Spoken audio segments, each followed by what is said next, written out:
Hi, everybody. I am extra excited today because on day 20 of Inktober Tangles, Stephanie Jennifer chose to use one of my patterns, Gilgo, as the prompt. So I'm really excited to share this with you. I did this quite a few years back, and here on Long Island in New York, there is a beach called Gilgo. You might have heard of it from the news because it's quite all over the news now, but um, it's one of my favorite beaches, and I drive on with my truck, and it's just really relaxing. Not a lot of people around. I can listen to the ocean, and I spent a lot of time there drawing, especially during COVID. It was one of the places we were still allowed to go to, and I'd sleep overnight and camp, and just really a relaxing time. So one day when I was there, I came up with a new deconstruction of a flower pattern based on a piece of fabric I was wearing and on a beach cover up. And because I deconstructed it on the beach of Gilgo, I called it Gilgo. So, and I really do enjoy the name. So this is it, and this is a little book I keep with some of my patterns in it, and I hope you enjoy it.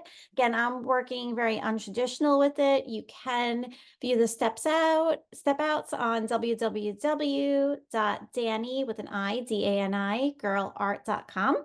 So it is there, the step outs under my patterns. And I'm going to flip over and we're going to get started with tangling and continuing in my journal. I've been drawing with Posca paint markers, and I'm going to continue using both Posca along with the Neocolor 2 water-soluble crayons. And I'm going to start with the paint marker in red today. And I'm going to use Gilgo as a border, and I'm going to put one here. I might put one on the other side of the page, but with you, I'm going to draw one here. I like to use this as a border pattern. I also like to do it in the round that I will put two Gilgo together sometimes. So if you have a Zentangle, that's another nice option as well. So it's going to start with a series of orbs. I'm going to start along the edge of my book here, and I'm going to start with 1, 2, 3 orbs. I'm going to stack 2 more on top. If you're using black, I would ink in any space that is in between. My first petal is kind of a wonky heart shape, like so. And then I'm going to have them coming out from that first one to the right, as many as you want, no set number, and then to the left.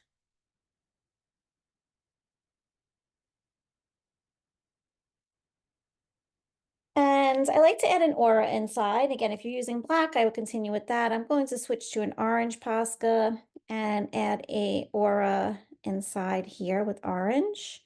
And then aura the other ones maybe coming from behind, so it looks like we have a overlapped look. Moving back to my red, I'm going to start with the next set of petals, which have a point rather than being rounded. And I'm going to start one here. And oh, that one goes right to the page, edge of the page, I should say, middle. And then my next series are going to hollaba around. If you wanted to start it on the other side, you could do that as well.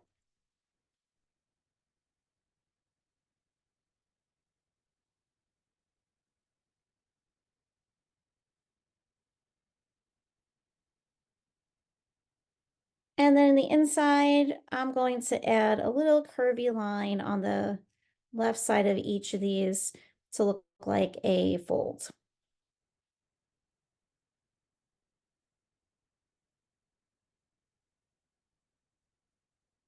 All right, so now we're going to I'm going to do some shading now with my Neo colors. I'm going to start with the yellow, and the top part of this folded petal, I'm going to add some yellow since that would be on top and have a little bit more brightness to it.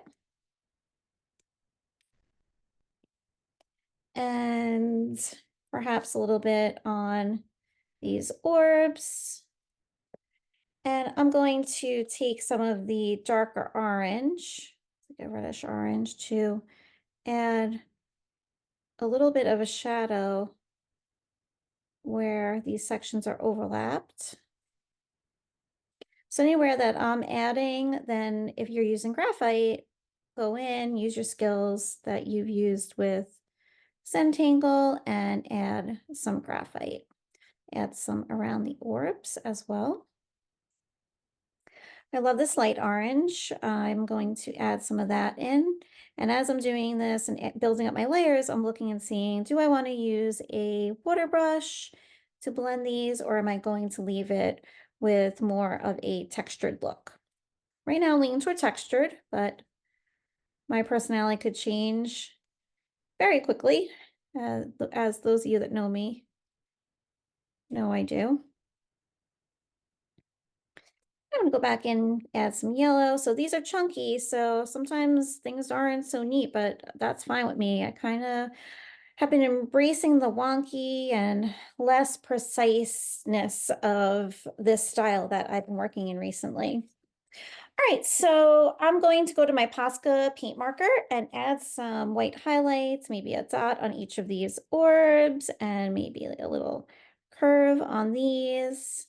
I'm so excited because I've already seen some of the beautiful things that the Zentangle community is doing with Gilgo, and I just am overwhelmed with gratitude and happiness. It already has been such a beautiful Sunday morning here for me on Long Island. The weather is beautiful. It's in the 70s again. The sun's out. The leaves are beautiful. The leaves look like the colors of my book right now as I look out the window as I'm drawing with you. It's just absolutely stunning and just so much to be grateful for. And you guys are one of those things. So thank you for being with me, and I can't wait to see you for tomorrow on day 21. I hope everyone has a wonderful day. Please subscribe and like this video.